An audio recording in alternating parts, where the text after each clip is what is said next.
नमस्कार, मैं डॉक्टर झरना पटेल प्राकृतिक चिकित्सक हूं और न्यू डाइट सिस्टम की मोटिवेशनल स्पीकर हूं। आप सभी हमारा परिवार हो, हमारी वीडियो देखते हो, लाइक करते हो, कमेंट करते हो, शेयर करते हो, सब्सक्राइब करते हो।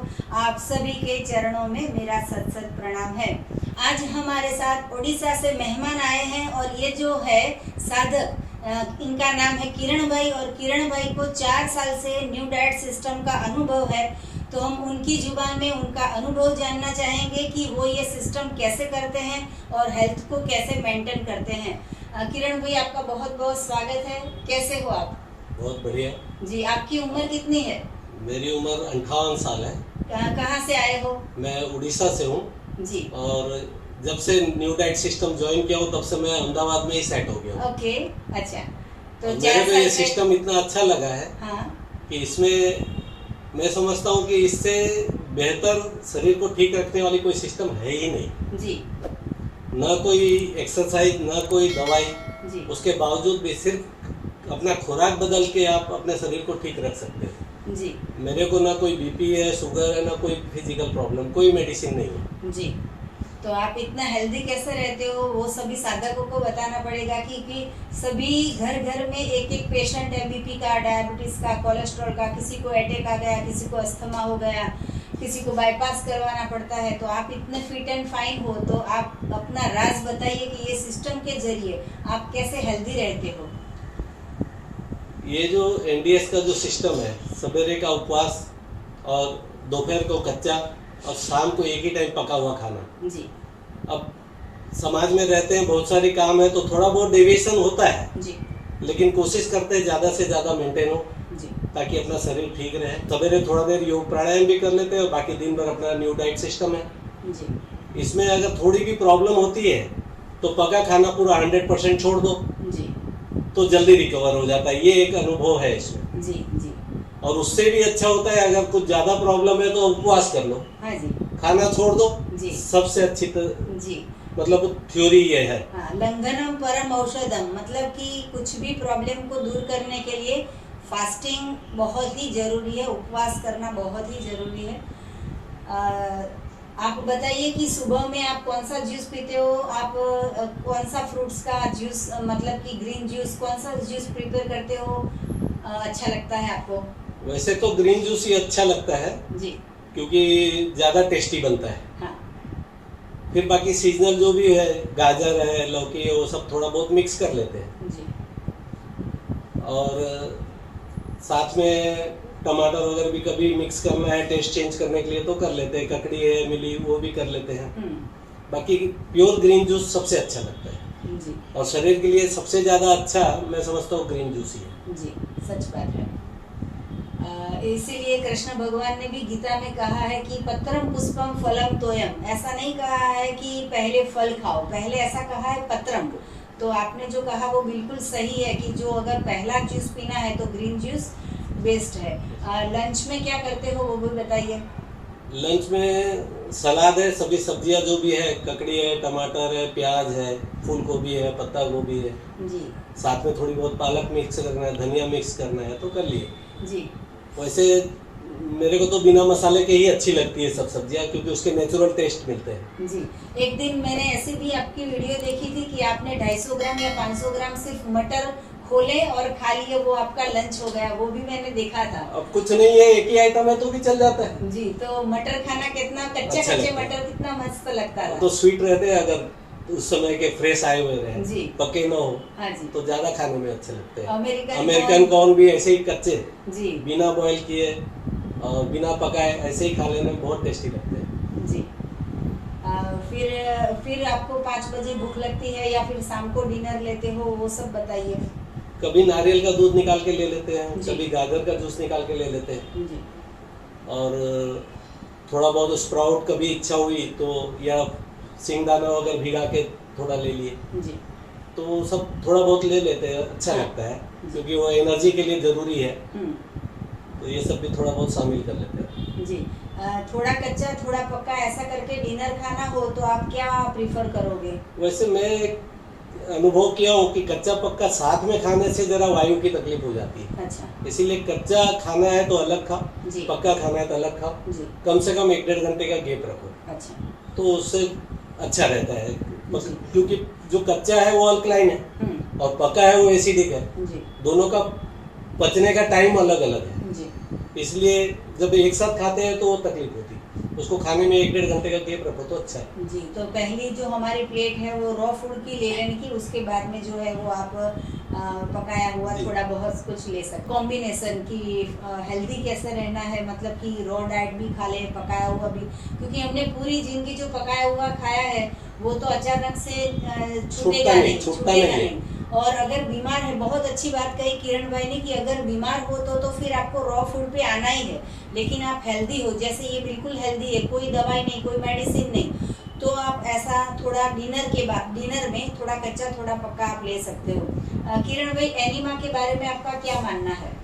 एनिमा तो बहुत ही गजब का है। जी जो नहीं लिया है वही डरता है, एक बार जो इसको ले लिया तो ये तो वरदान है। जी जिसको ये समझ में आ गया एक बार, हाँ और एनिमा तो 3 बार सवेरे और 3 बार रात को, जी बहुत ही बढ़िया अनुभव। जी शरीर को एकदम फ्री हल्का कर देता है। जी।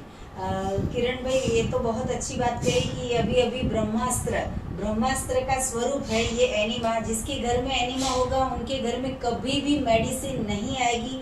ये हमारी चैलेंज है, हर एक घर में एनिमा का डब्बा होना चाहिए, हर एक घर में सभी मेंबर्स को एनिमा भी लेना चाहिए। किरण भाई, वो भी बताइए कि दूध और दूध से बनाई हुई प्रोडक्ट से लाभ होता है, नुकसान होता है, लेना चाहिए नहीं लेना चाहिए, क्या बता रहे हो? दूध तो नहीं लेना चाहिए, मैं ऐसा मानता हूँ। जी क्योंकि दूध जो है वो अपने लिए नहीं है, ऐसे समझता हूँ मैं, जी कुदरत के नियम के हिसाब से।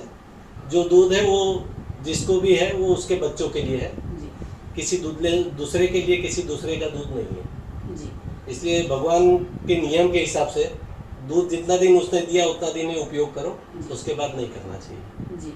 लोगों को हम ऐसा समझाते हैं कि दूध नहीं लेना है तो फिर चाय कॉफी पीते हैं, तो वो भी लेना है या नहीं लेना है?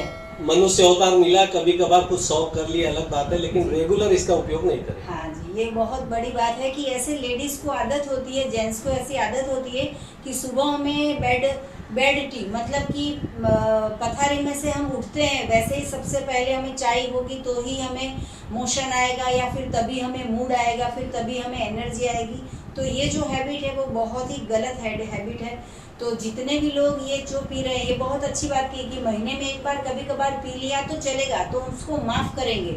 लेकिन सुबह में भी पीते हैं 2-3 कप, शाम को भी पीते हैं 2-3 कप, जितनी बार गेस्ट आते हैं उतनी बार चाय, जितनी बार बाहर जाते हैं उतनी बार चाय कॉफ़ी, तो ये बहुत ही गलत चीज़ है। तो ये चीज़ों का त्याग करना चाहिए।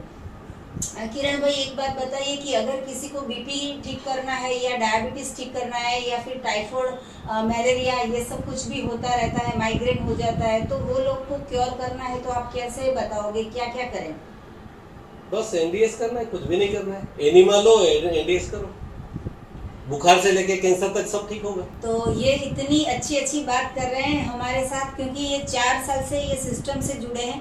लास्ट में ये पूछेंगे कि आपको तो ये सिस्टम बहुत अच्छी लग रही है, आप 4 साल से कर भी रहे हो, तो लाइफ में पूरी जिंदगी अभी बहुत साल तक हमें जीना है, तो कब तक ये सिस्टम को पकड़ के रखोगे? जब तक फिट रहना है जी। फिर बीमार होना है तो उसके लिए तो है ही है सिस्टम। जी, बीमार होना है 3 टाइम 4 टाइम खाना चालू कर दो।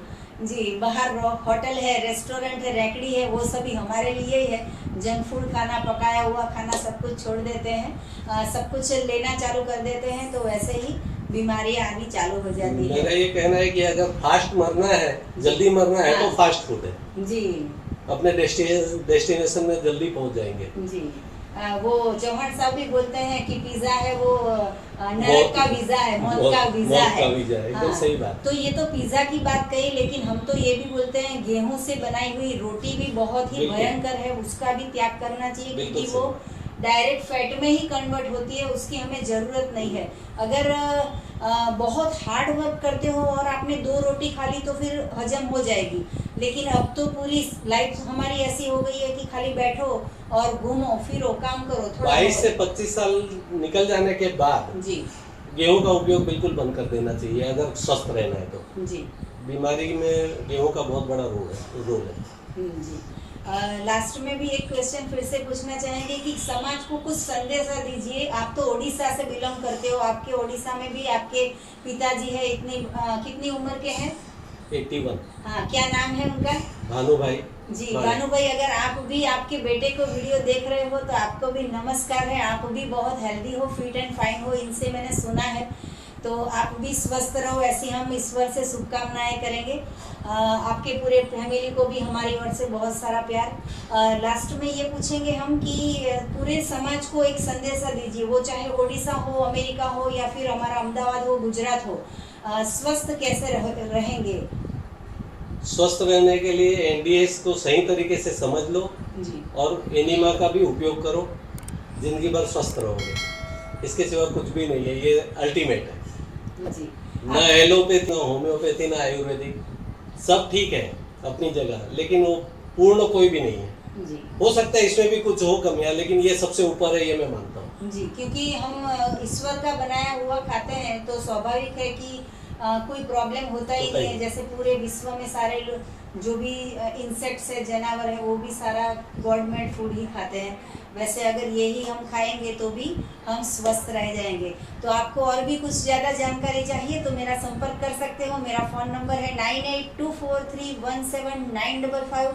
सुबह में 10 बजे और 12 बजे के बीच में आप मुझे कॉल कर सकते हो। अहमदाबाद के नारायणपुरा में मेरा एनडीएस हेल्थ सेंटर है, वहाँ पे भी आके आप निःशुल्क में मिल सकते हो। यही नंबर पे व्हाट्सएप पे मैसेज करके अपॉइंटमेंट लेके आप हमें मिल सकते हो। सदा स्वस्थ रहो, सदा खुश रहो, सदा तंदुरुस्त रहो, सदा हंसते रहो, सदा हंसाते रहो, ऐसी शुभकामनाओं के साथ। अगर आपको स्वस्थ रहना हो तो यही वीडियो के नीचे डिस्क्रिप्शन बॉक्स में हमारी वेबसाइट है, वहाँ पे आज ही ऑर्डर कीजिए, एनिमा पॉट मंगाइए, या तो फिर हमारे व्हाट्सएप नंबर पे भी आप ऑर्डर मंगवा सकते हो। आप यहाँ पे आए, आपने अपना अनुभव बताया, उसके लिए आपका बहुत बहुत शुक्रिया। थैंक यू, प्रणाम, आभार, बाय।